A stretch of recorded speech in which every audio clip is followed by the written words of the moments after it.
Two things for today. There are some times when there is no derivative. I know you're thinking, can it be the whole graph? Can it be the whole graph? But the answer is no, it can't be the whole graph. But there are a few times, a few places on a graph where there just is no derivative. And we'll talk about why. The first one's maybe a little weird, but then the other two make complete sense. And then we want to try to look at a function and sketch the entire derivative. Okay.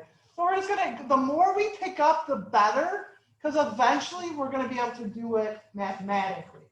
So maybe we should eventually even say this. I don't know why they do it so soon, but like I said, it'll just kind of be, the more you pick up today, okay, don't panic, and then we'll address it when we get closer. All right, so let's take a look at, this is section 2.2. I only took bits and pieces from it. And then Mondays, we're still going to be on section 2.2. I'll tell you why I saved that for Monday. And then on Tuesday, we'll head to 2.4. And then we'll kind of go back in order again. Okay. So we want 3 times when there is no derivative. Yeah.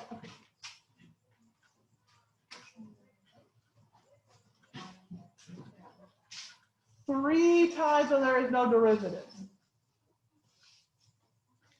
Oh, and also, do you guys have the worksheet that I gave you on Wednesday that you used on yesterday? Flip it over, we're going to use it today.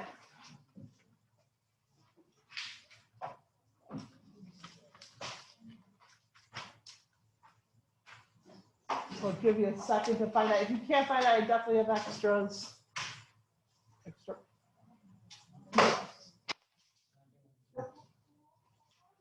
Right side on this side.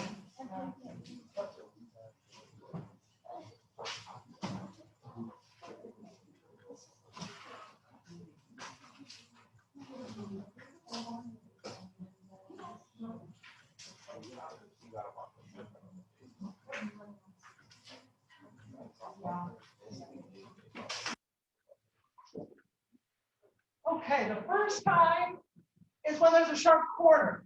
The first time is when there's a corner. It doesn't have to, I mean, it can even be for like an absolute value. So a corner, or some books like to call them a cusp. Kind of fun to say, so it's up to you. Cusp or corner. Okay. Absolute value, okay? But a lot of times it's actually on a curve. It'll kind of like curve up, but then hit a sharp point and then come this way. That point can't find the derivative. Can't find the derivative when there's a corner or a cusp. Think about a derivative comes from limits, right? And it's like, it's supposed to be, you're supposed to visually kind of be able to see what it's approaching. And if it's just too sharp, there's just not enough information, at least algebraically, to show what that point is. Does that make some sense? It's kind of nice when it's on a nice curve going this way, but notice when it's coming up this way, it's just too sharp to create a derivative. Okay? Too sharp really to create a limit. Okay, so that's number 1. Now the other two make even more sense. A discontinuity. Let's see, can I sneak it on here? Discontinuity. Discontinuity. So anytime the graph is not continuous, right? Anytime the graph is not continuous. So maybe it curves up here, open circle, and then maybe it does something like this. Okay. If it's not in the domain, we can't take the derivative either because the value doesn't even exist. So it's fairly important that I do have a closed dot here. So this value, this x value, whatever it is in the domain. Okay, that is in the domain. but I am not going to be able to find the derivative. Now, who could tell me why? When I take the limit, because remember, derivatives really go back to limits, even though we have shortcuts already. When I go back to limits, the overall limit, let's say this was at 5. The overall limit has to be approaching from both sides. If it's not approaching from both sides, I cannot give the limit, which means it can't have a derivative. So even though there's a point there, if there is a discontinuity, I'm not going to be able to come up with the derivative. All right, and then the third one is a vertical tangent.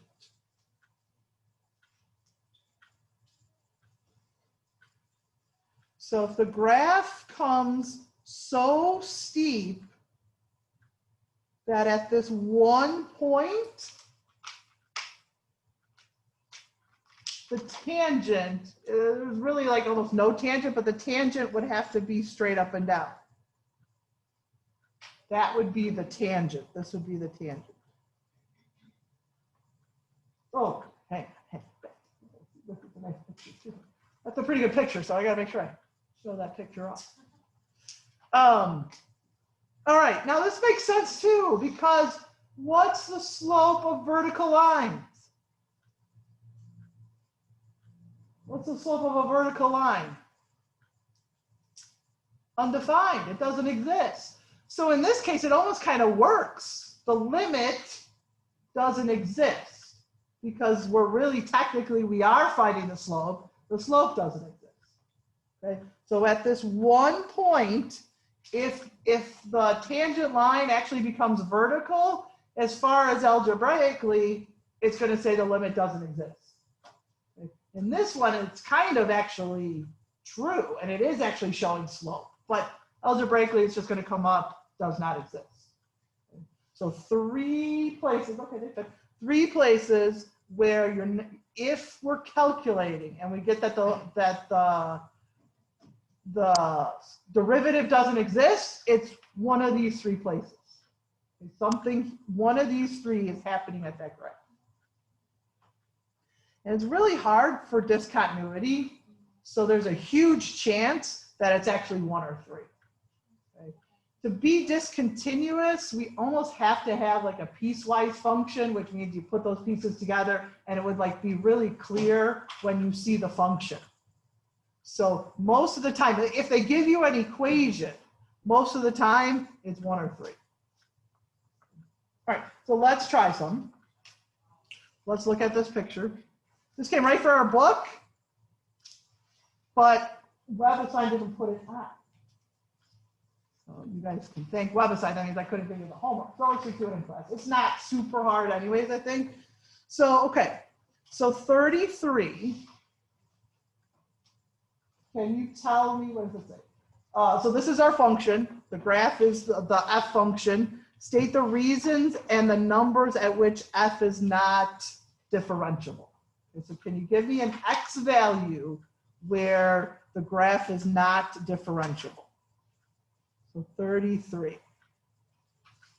I'll tell you -4. Let me see. Any ideas why when x is -4, this point right here is not differentiable because it is a cusp or quarter, either way. Good. All right. Who can give me the next one? There's one more on 33. There's one more on 33. Say it again. Perfect. Discontinuity. Yep. Good. Discontinuous. Yeah, that's fine. At what value? At what x value? Just the x value? 0. So at 0, you can put discontinuous, discontinuity, either one. Maybe that makes sense. More discontinuous. If you wrote discontinuity, though, that's perfect. Either one. Okay. Let's try 34.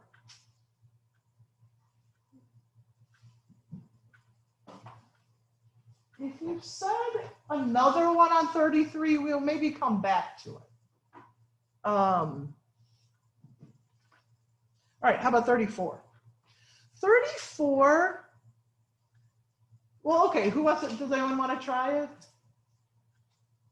Something's definitely happening at what number, at what x value? 0, right? Something's definitely happening at 0. Now, the question is, and I think in general we can see it's not, if this was just an asymptote, we really wouldn't even consider it because that would not be in our domain. It wouldn't even be a point on the graph. But if you look really close, there is actually a point there. So that makes a 0 in our domain. But in order to get to that point, I have to pick up my pencil and go to it. So that means at 0, it is discontinuous. Should I say that again?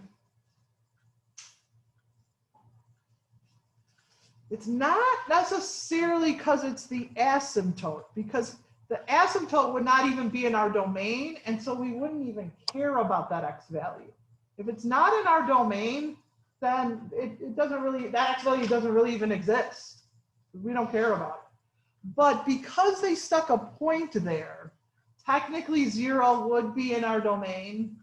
And in general, that means as I'm tracing my graph, I have to pick up my pencil and go to 0. So it's discontinuous, discontinuity. All right, and then the other one is, we've got that sharp point at 3. So we got another cusp. Just switched it on us.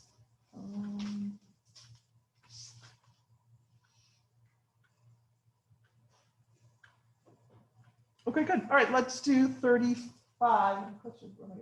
Okay, I think if I slide this up, we can still see. All right, 35. What's the obvious one? The obvious one is 4, right? Okay, so the obvious one is 4, and that is that corner or cusp. Okay. Does anyone see a different one? Well, go ahead. Yes, -1. What's happening there? These are harder to see, but yeah, do you see how that tangent, and even that word, because it kind of goes right through, but that tangent would be a vertical line. Okay, so at -1, it would be vertical tangent. Those are definitely a little bit harder to see. You're looking for when that graph would go straight up and down, but it really can only go straight up and down for one point. Because if it goes straight up and down for a while, then it's not a function. Okay, so it kind of forces, it really forces the tangent to be vertical. Right? It's not that the graph actually goes vertical, but at that one point, the tangent would have to be vertical. Okay, good. And then 36, yeah, there's nothing spectacular. 36. Sneak it out. Oh, no, we can't sneak it out. Let me just do, I'll just do this for 36. I'll just do this. Does that work for you guys? Is that all right? All right, 36. What do we got? Which one? 2? Yep, 2 is a cusp. Beautiful. And the other one is at -1. We have to discontinuity. We have to jump, right? I was gonna say we have to jump, but technically, if you wrote jump, that would be okay because a jump is discontinuity, so that's more than fine. But otherwise, yeah, we could just general say discontinuous. The only other one that I saw, take a look at 34, and it's, you know, we could argue, we don't really know until we actually come up algebraically. We could maybe argue something maybe at 2.5. Could there be a vertical tangent there? Okay, and again, that, you know, that I think this one is a little bit steeper. It has to be pretty steep to get that vertical tangent. Okay? But if anyone said that at like 2.5, I'd absolutely give you credit. And we really wouldn't know how steep it is, because if it's like this, then we don't get that vertical tangent. So it has to be really steep. So if we wanted to add that to 3.5, or I'm sorry, to 33, 2.5, you know, even a question mark, but I want you to at least see it. Does that maybe at least help look at 33 where that's at least pretty close? If it's pretty steep, then we could argue it. And then we would just do it algebraically to actually prove it. All right. Okay, so that's it for that. Okay, so let's see if we can graph derivatives. Who wants to do that? All right, so let's.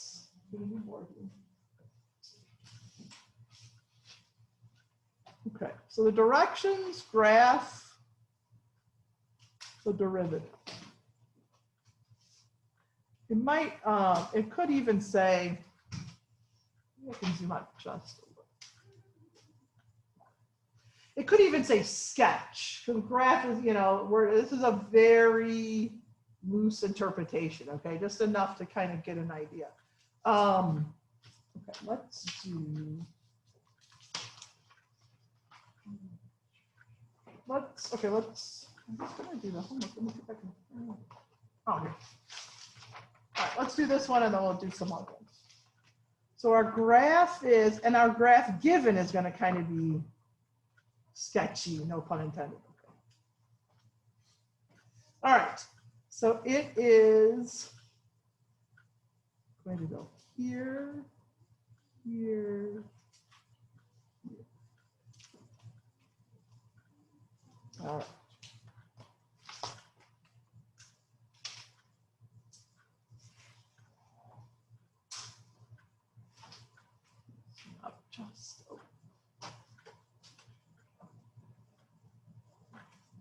Okay, so this is f of x.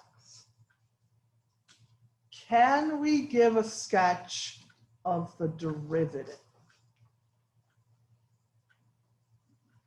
So there's a few things that we had to think about.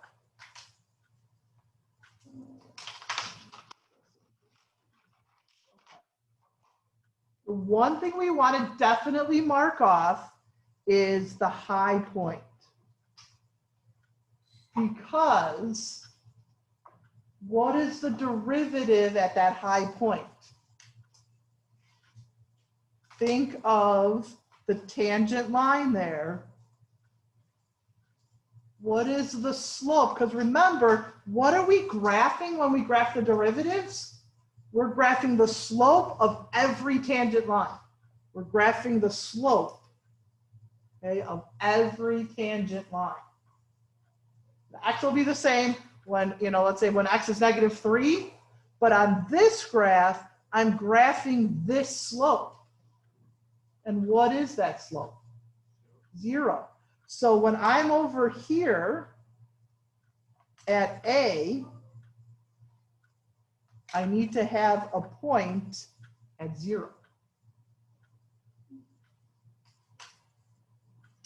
Now, where else do I want to mark for sure? So let's, at that other point where it goes 0. So let's just call this B. And here's a low point.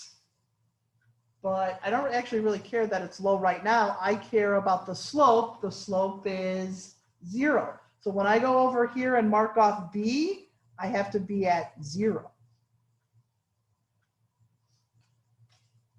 Okay, then the other things we want to mark off is when it's going up or down, because what is the slope like when I'm right here versus when I'm right here? Do you see how that as you round a curve, the slope is going to get steeper? Does that make sense? Think if I started horizontal, I'm going to go, and then as I round the curve, it's going to get steeper.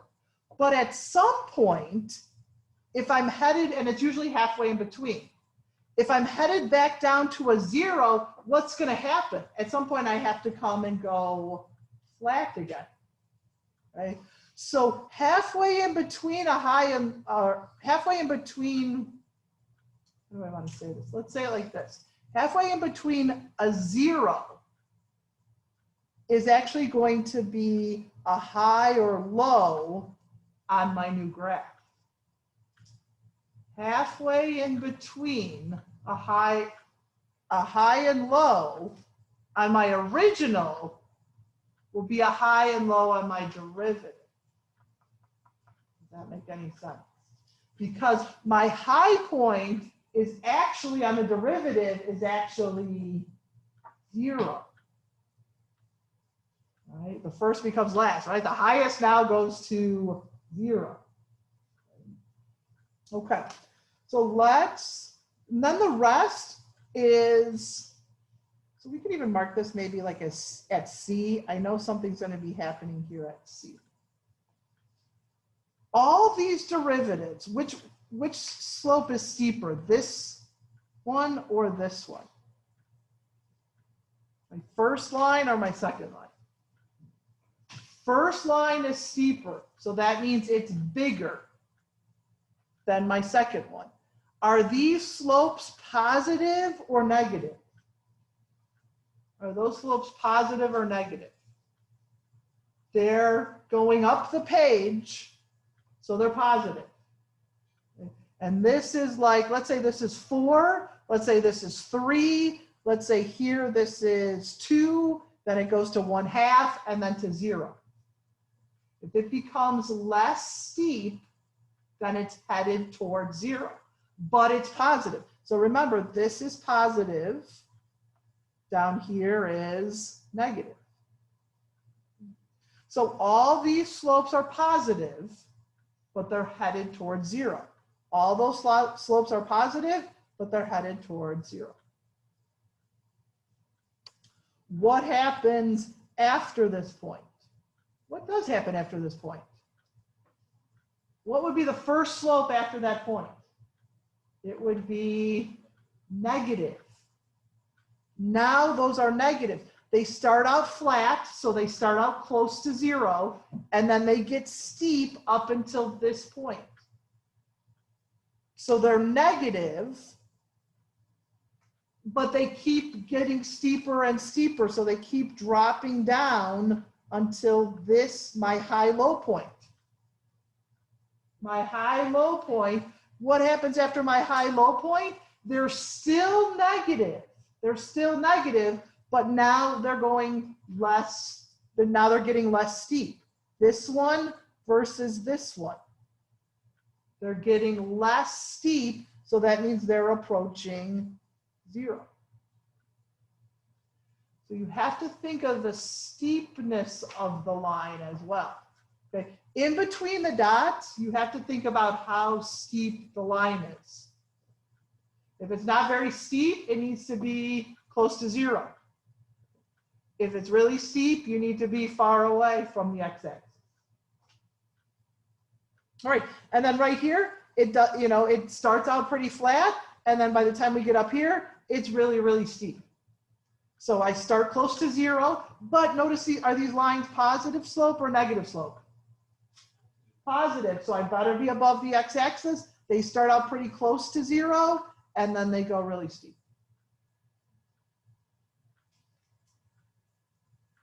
Remember, these points are, the y value is how steep the line is.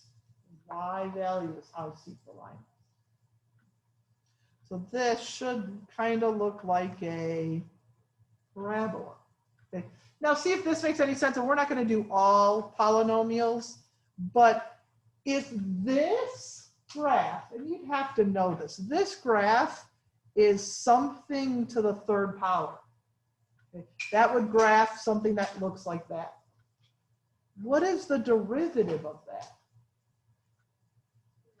3x squared, and x squared graphs a parabola. So see how that all goes together as well.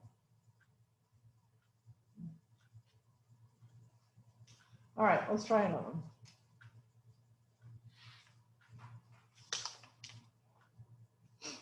one. Oh, let's look at this for 1 second.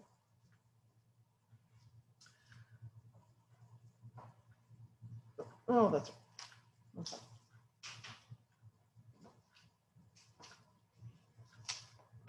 Okay. All right, so let's take a look at this guy.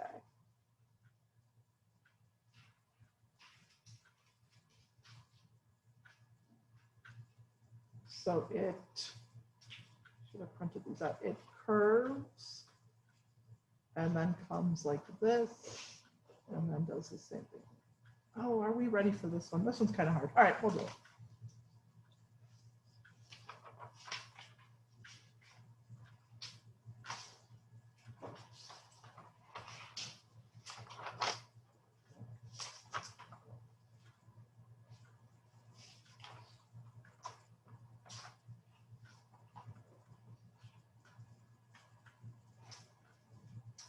All right, so let's start marking off some important things here. How come A is important? What do we have right there?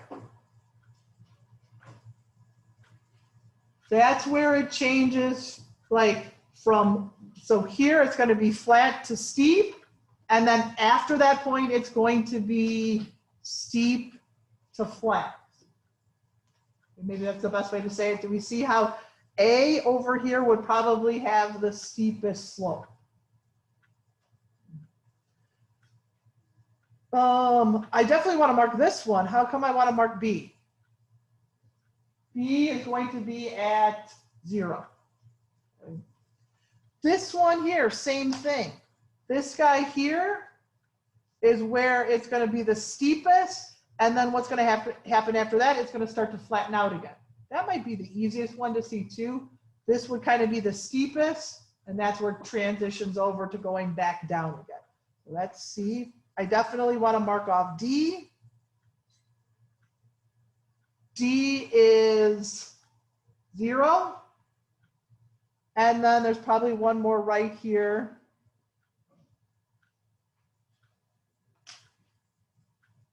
And E, that's where it would be that steepest. The steepest, I have to be the furthest from the x value or the x-axis. When I say steepest, you had to be the furthest from the x-axis. All right, I'll try to draw it. Let's see if I put it here, can we see it? Yes, okay. All right, let's mark off where are these zeros? B, so let's mark off, we've got A, B, this guy is C, this guy is D, and this guy is E. Where am I at 0? B and D. And remember, this is positive. If I say positive slope, I have to be above the x-axis. If I'm talking about negative slope, I have to be below. If I say the word negative slope, and how do we know? Are we okay on that? Remember, if the line, if I draw my tangent line this way, that is positive slope. If I draw the line, that is negative slope. So if, as soon as I draw a tangent line, if I draw it going up the page, I have to be above the x-axis. If I draw my tangent line going down the page, I have to be below the x-axis. If you could just in your head, if you say, hey, I think that slope is -1/2, then I would go out to wherever x value that is, and then what I'm literally technically doing is plotting that slope of -1/2. But we're just trying to do it pretty quick, which I know is hard. All right, so we got our zeros. Okay, when you draw this tangent line,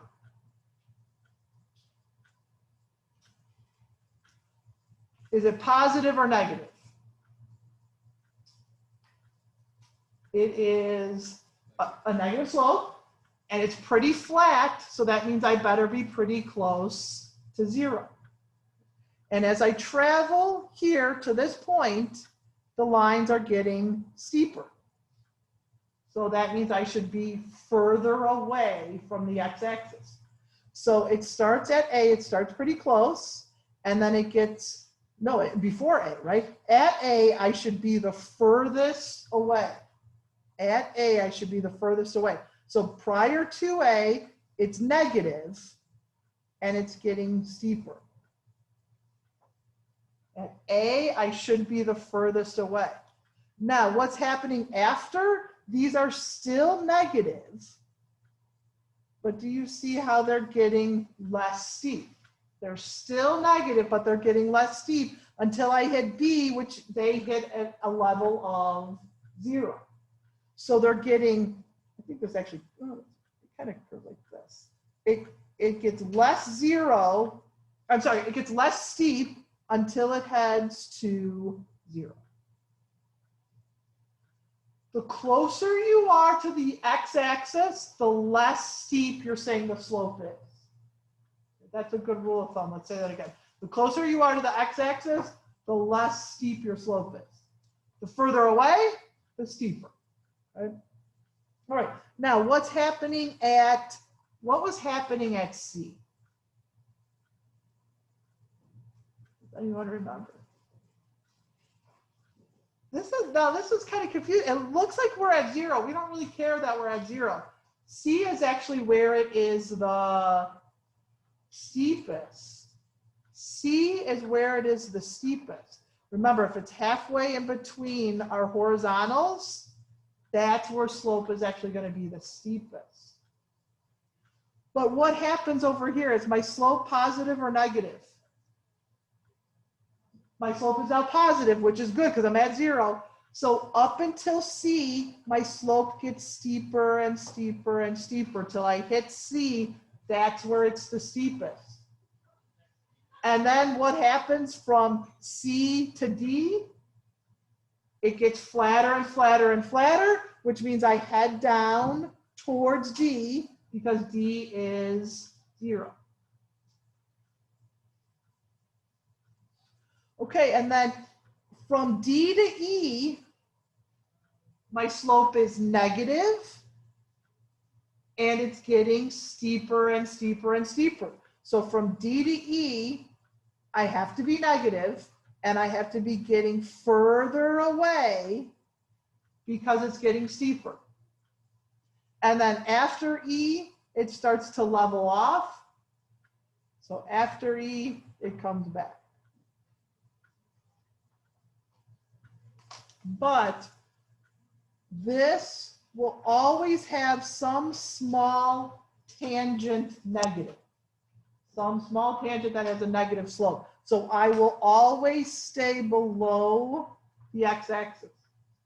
There's never a time where it changes back to positive.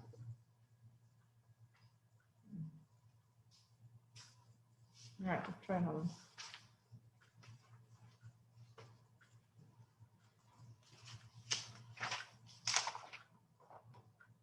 Okay, this is f of x.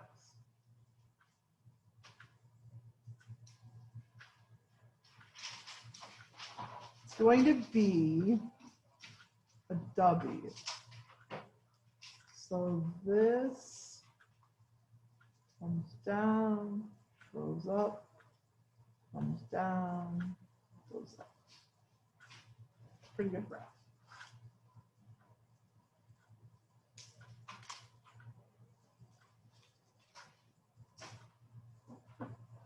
All right, let's see if we can graph the derivative. And again, like I said, this is, I mean, if you get it, you're awesome. If not, it takes a little practice, but the more you can associate the derivative goes with slope, this is kind of more, this is like a visual, but it's almost kind of like, you know, pat your head and rub your tummy, right? Because you're kind of like thinking of two different things at once. You've got to look at the graph, associate its slope value, and then convert it over here. In fact, if we were going to spend more time on this, I would actually have us find at least some values so that we had something to go off of a little bit more. Here, I mean, here we're just doing it all visual. We have no numerical value to kind of back up our visual at all. So that does make it a little bit harder. Okay.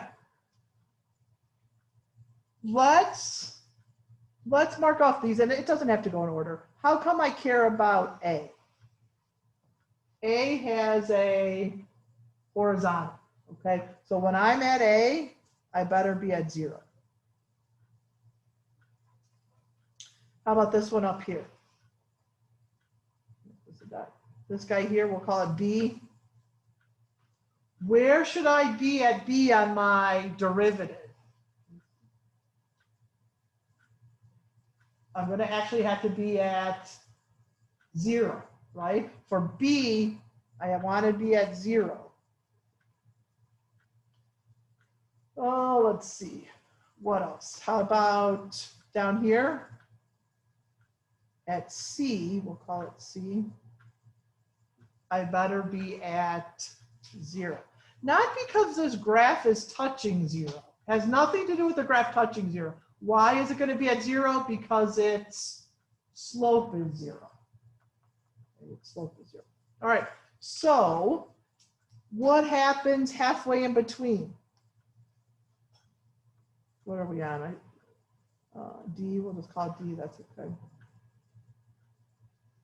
At D, it's going to be the furthest away from the x-axis. That's where the slope is the steepest. And then there's another one right here at E. What's happening at E? That's where the slope is the steepest, so I should be the furthest away from the x-axis. So A, B, and C are 0 slopes. D and E are steepest, so I should be the furthest away from the x-axis. Otherwise, this is positive, and this is negative. Okay, so what we have to decide way up here, my slope is pretty steep. My slope is pretty steep, and it's only going to get steeper, but is that positive or negative? Negative. So that means a steep slope but negative means I'm way down here. Steep slope means a big number but negative, so it means I'm down. And what happens as I go? The slopes of the lines become closer and closer to 0. So this first one's kind of important. You have to think, am I positive, negative? Am I close to 0, not meaning this way close to 0, but the steepness of the line. All right, so I approach this until I get to 0. What happens on the other side of A? Is my line, the slope of my line positive or negative? Positive. And that's perfect. I'm headed up. And it would, if I draw this line, see how this line is not as steep as this line? Okay, so it starts off close to 0, and then it starts to get further away until I hit that steepest point. And then on the other half, it starts out steep, and then it goes smaller, it goes flatter and flatter. So it starts out steep, and it's still positive, but it goes flatter and flatter until it hits 0. What happens right after 0? It's going to be flat, but it's going to be a negative slope. It's going to be a negative slope. So it starts out negative and it starts out flat, which means I should be close to the x-axis. And then it's steepest at E. So it's negative, but it's getting steeper and steeper and steeper till I hit E. And then this is still negative, but now because I'm coming towards C, I'm going to be coming flatter again. So I'm going to still be negative, so I'm still below the x-axis, but it's going to be getting less till I hit C where it's 0. And then everything after, take a look at this line. This line is after C. This might be a good picture. This might be a really good place, guys. Look at this line. This line is after C. It's right here. Compare it to this line right here. You see that? This one is after C. You see how it's flatter, a lot flatter than this one way up here. Okay. Both of them, though, are positive slopes. Both of them are positive slopes. Let's say this one, let's just make up a number. Let's say this one has a slope of 2 and this one has a slope of 10. So I go over to 2 and then the next one I would go over, but then I would go up to 10. Remember, I'm plotting the slopes. Does that maybe help? So this one is 2 and then when I get to here, this one is already 10. This one here, this one here. Maybe I'm plotting this one here and this one here.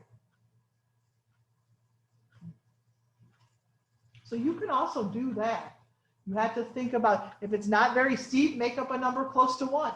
If it's really steep, make up a big number. And then literally plot those. Over and then up that 1 or 2, over and then up that 10. That would be another way to kind of get you some points.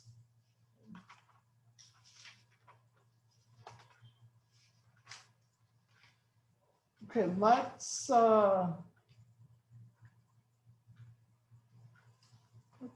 do this one. All right, so f of x. Actually, let's do this.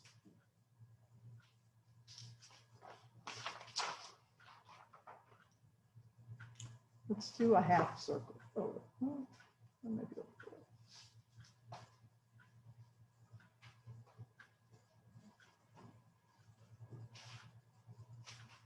let me draw it again. Let me draw it again. It's a half circle. It's not as easy. I can't just erase it like I would on the board.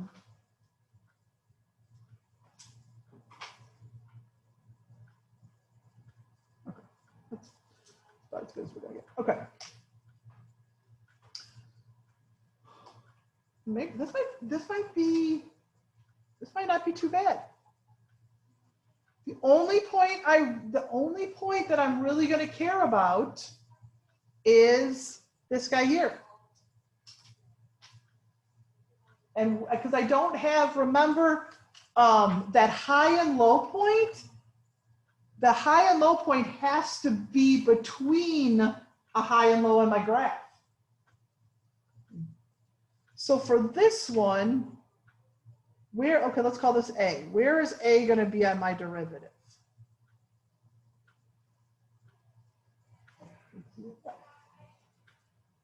Where's that point going to be on our derivative? At 0. Yep, that guy's going to be 0. This line versus this line. What is this one? This one, both are negative. Let's start there. Both are negative. So that means I'm going to be starting in quadrant 3. Do you see that? It's negative, so I'm going to be starting in quadrant 3. Which one's steeper? First one or the second one? First one's steeper, so that means I have to start further away. And I'm getting just less steep, which means I'm approaching the x-axis until I get to 0. So I just have to be approaching the x-axis until I get to 0. Oh gosh, it should be positive. What did I say? Oh my goodness. Oh, that was such a good picture too. What's wrong with this? This slope is what? That slope is positive. Yes, where am I going with negative? Get out of here. All right, let's start over.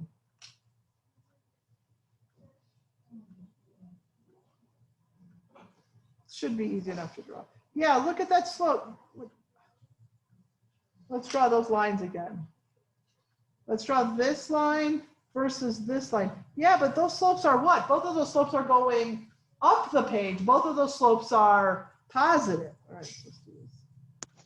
So what quadrant should I actually start in? If they're positive, I should be starting in quadrant 2. Yeah, because I'm going left to right, but positive, remember, positive is up here, positive slope, negative slope. All right, so, all right, now what did we say though? 1 is steeper than 2, and I'm headed towards 0 right there. Okay, that looks better. So I have to be positive. All these slopes over here are positive, and I'm headed towards 0. Okay, now what happens when I switch on this side? This line versus this line. Okay, now those slopes are negative. Those slopes are negative, so I have to be below. So I'm not going to come back up. Those have to be below. Which one? We'll do 3 versus 4. Which one is flatter, which means I would be closer to 0? 3. Then that makes sense, right? Because this has to be continuous. So I'm closer to 0, and then I get bigger and steeper.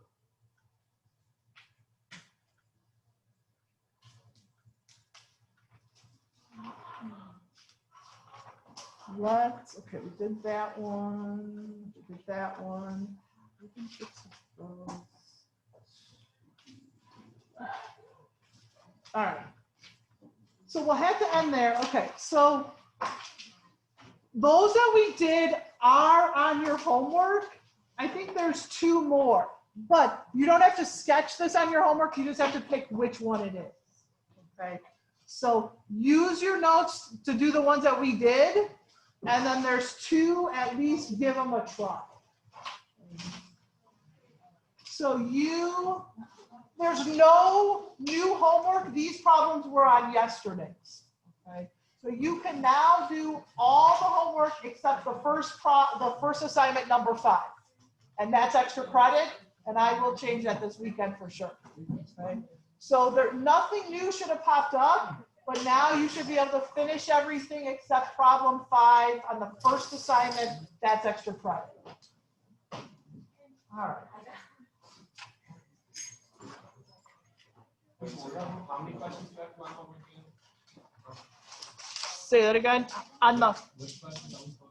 So you